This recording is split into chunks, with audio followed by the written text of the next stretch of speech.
के खराब मुआशी हालात कैसे दुरुस्त होंगे, महंगाई कैसे कंट्रोल होगी, मौजूदा हुकूमत को क्या इकदाम करने होंगे। पाकिस्तान पीपल्स पार्टी के मरकजी रहनुमा सैयद खुर्शीद शाह की बोलियों से खुसूसी गुफ्तगू कहते हैं कि हुकूमत को बहुत मुश्किल टास्क मिला है। मुझे उम्मीद है कि 1.5 साल में शायद सूरत हाल बेहतर हो सके। मजीद तफसीलात जानते हैं ब्यूरो हेड सखर शाहिद अली से। जी शाहिद, आगाह कीजिएगा।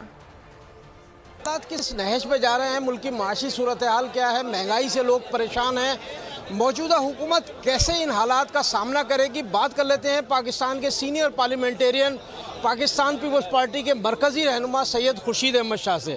सैयद खुर्शीद अहमद शाह इस वक्त आवाम के घेरे में हैं। आप देख सकते हैं कि कितने लोग यहाँ पर आए हैं जो सैयद खुर्शीद अहमद शाह से रुजू कर रहे हैं अपने मसाइल के लिए। और ये देखें, हमारे होते हुए बिजली भी चली गई है। आप बताएं, क्या सूरत हाल आपके सामने नज़र आ रही है? कितनी आवाम आपसे अपने मसाइल के हल के लिए आई?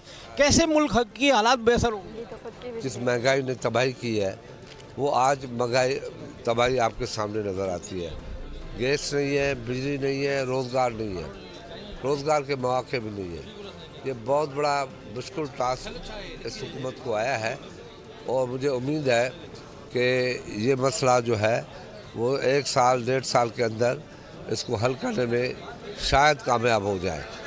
जो मौजूदा फाइनेंस मिनिस्टर है उसको टेक्नोक्रेट वे में सोचना नहीं चाहिए, उनको अवामी सोच रख के आगे बढ़ेगा तो मैं समझता हूँ इनके मसाइलों को समझेगा, गली कूचों को समझेगा, गरीब आदमी की ज़रूरियात को समझेगा और उसको पता हो देहात में क्या हालात है, चाहे वो पंजाब के हों, सिंध के हों, खैबर पख्तूनख्वा के हों, बलूचिस्तान के हों। जो फाइनेंस मिनिस्टर है उनको उस सतह पर जाकर सोचना पड़ेगा जितने मसाइल इस वक्त गरीब आवाम के हैं। शाहिद अली अपडेट कर रहे थे, आपका शुक्रिया। सब्सक्राइब करें और बेल दबाएं ताकि कोई खबर रह न जाए।